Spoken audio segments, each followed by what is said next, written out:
Hello, everyone. We are here at Big Homie Show's listening party. It was lit. It was really lit. I really love your music. I feel like it's grown folk music. It's something that we need right now because it's too much. But you about to drop a 16 song album, and the name of the album is Top of the Bottom. Can you explain? Top of the bottom is because I'm a long way from where I started in this industry, but I'm still not where I'm trying to go to. So I'm not at the bottom no more, but I'm not at the top either. So since I'm neither, I got to be at the top or the bottom. So that's how I feel too, for real. Like I still, even though I've accomplished a lot, I still feel like I got a lot to do too to get to where I'm trying to go. So that's why I named it that. And why do you feel like, because earlier, before we started, y'all, he felt like no one was going to show up to his listening party. Why did you feel that way? Uh, if you listen to my freestyle that I did on Bebe Show, I said I'd be a lie. I said I never thought about giving up. You know, in this industry, it's just a beat you up type of industry. You know what I'm saying? So sometimes you just feel unappreciated, and you just be like, fuck it. I mean, it's because at the end of the day, I do it for the people. It's not about whether somebody gonna show up for the parties. You know what I'm saying? Because at the end of the day, yeah, that's cool, but I give a fuck about what the people think. You know what I'm saying? So I could not have these, and as long as the people fuck with me, I'm still okay with it. You know what I'm saying? So, I mean, I just didn't feel it for real, to be honest with you. I feel slighted a lot. Yeah.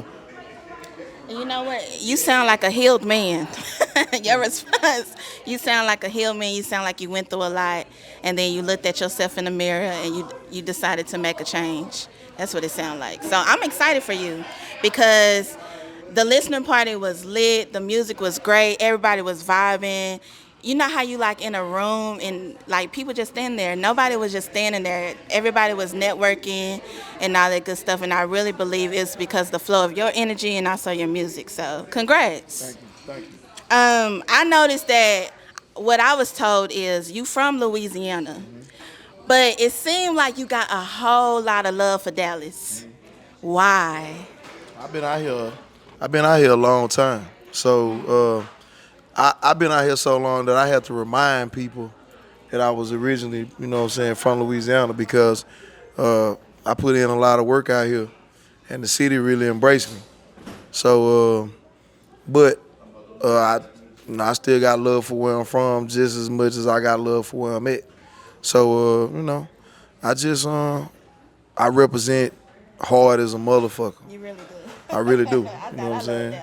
Nah, I really do. You know what I'm saying? Because both states really molded me to who I am. So, I mean, I gotta have love for both. I wouldn't be the person I am without, the background that I had, the upbringing, and the city that I live in too. Yeah. I believe that like your album is refreshing because you worked with Mr. Hit That, and then you had T Cash on there, and you also had Twisted Black, and who else? I got Pow Wow on there. That's Houston. I got Houston on there.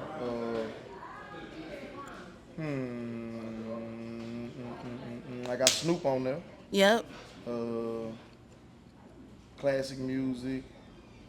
Uh, He's Too Real. Did you feel any type of way with the sample that you used from R. Kelly, Bump and Grind? Did you reconsider or anything? Did Me Too come up or anything like that? No. Why did you decide to use that track? Uh, the producer sent me a pack of beats and I liked it. You know what I'm saying? And once Classic put his vocals on it, it turned it into a whole nother feel to me. And I just liked it. I mean, I like the beats. You know what I'm saying? Like, judge me for me. Right. I don't really get into, what nobody else got going on. I just know it was a dope beat to me, and Classic made it a vibe, and I just rapped on the motherfucker. I liked it. I feel like it's historic. Even though dude is going through what he's going through, we cannot take away the talent. Yeah, I mean, talent is talent. We find in time that a lot of people that we look at as heroes, when we find out how their lives were, we shocked a lot of times, about a lot of people that we look up to and we idolize. So he's no different than a lot of people that, we done seen that we looked at as these great people, and we find out that they was humans They're just like humans, us. Yeah. yeah. So not to say not to take up for them, but I'm just saying, it's a lot of people that you see go through that same thing. So, I don't want to be judged by what somebody else did. I just want to be judged for me. So, I just like the beat, and I just done the song. I love that. How excited are you about the success of Now For Real? Because you have a Swisser House remix, you have a Snoop Dogg remix. That's major. Uh, Now for real, I gotta love it for a different reason because you always trying to find that record that could change how people look at you. You know what I'm saying? Every artist is just one song away from people looking at you like you got the potential to be a star. And for me, Now For Real was that record for me. Now For Real made people pay attention to On the Set. Now For Real made people pay attention to Fumble. You know what I'm saying? Now For Real made people pay attention to Big Homie. We hit that. So you gotta love those records because those records make people pay attention to you and give you, just give you the attention that you deserve as an artist. So I'm excited about it because it gave me the attention that I always was looking for to get the message across with all the other records that I got. That's dope. Do you have any advice for an artist that's trying to create that type of record, but they haven't struck gold yet? Um, I think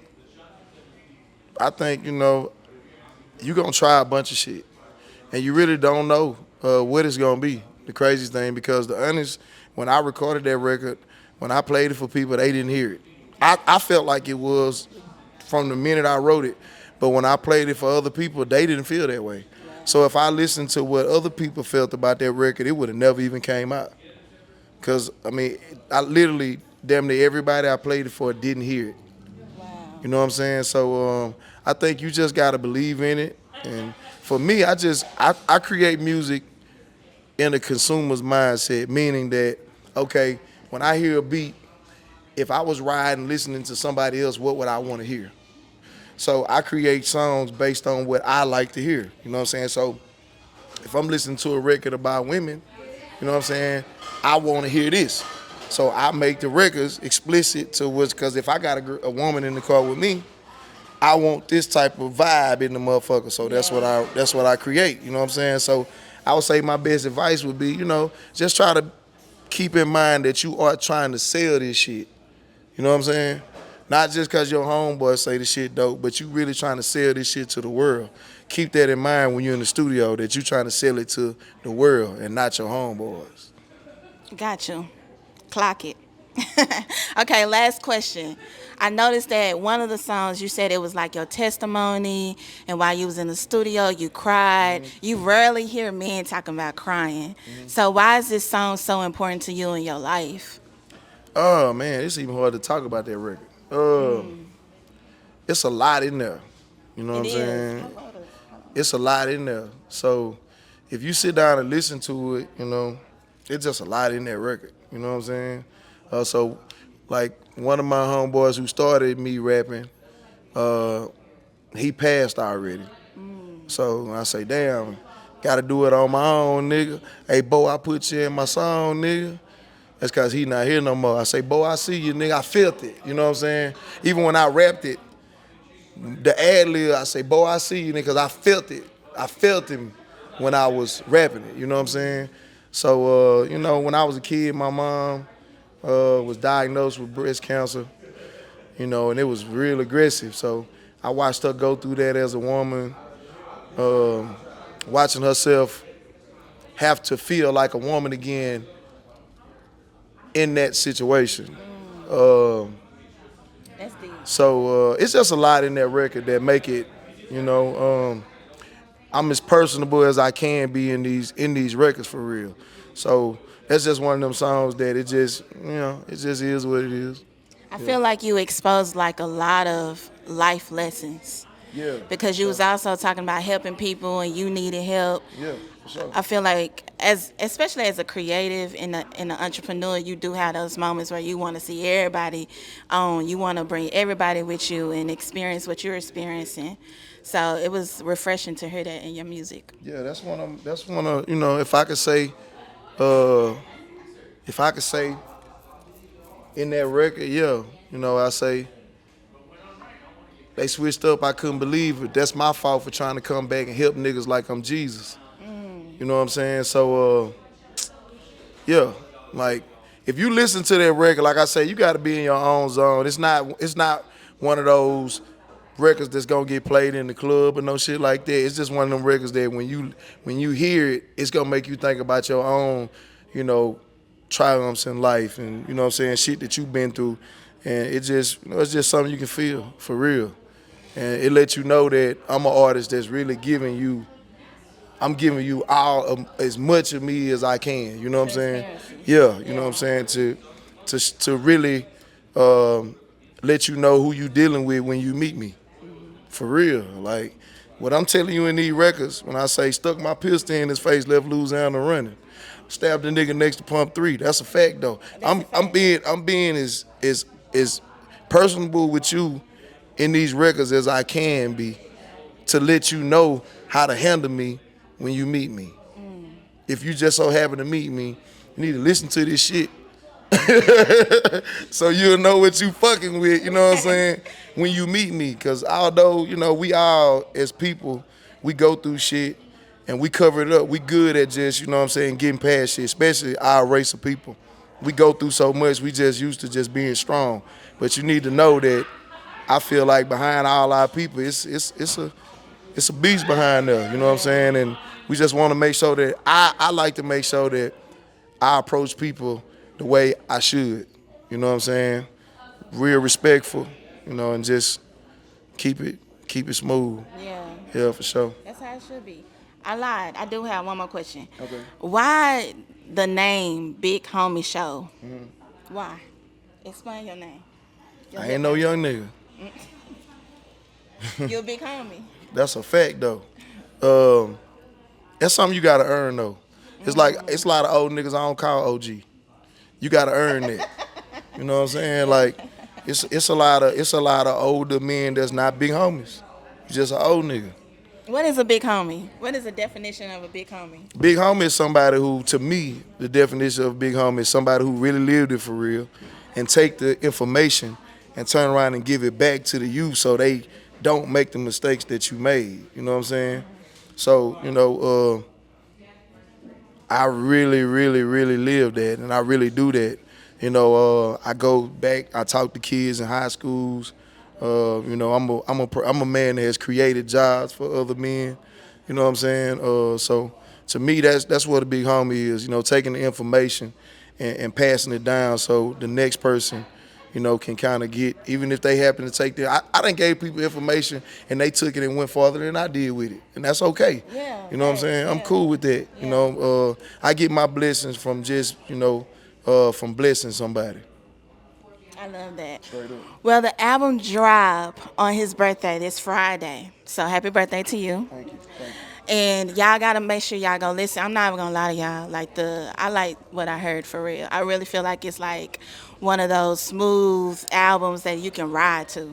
So It's a lot of game on them, you know, and like I said, I appreciate you for coming out. I appreciate you for taking the time to interview me. I'm glad you like what you heard. It's not easy to do this shit. So I would say when you see an artist out here, man, just, you know, keep in mind that we done had people throw CDs down in our face. You know what I'm saying? We done rapped on stage and nobody's there. You know what I'm saying? We done spent our last and got nothing back in return. So, you know, just show a little grace when you see us out here trying to make this shit happen. I love that. Tell the people how they can follow you. Guys Give Show, Big Homie Show. You search that, you're gonna find me. All right. Well, until next time, y'all. Peace.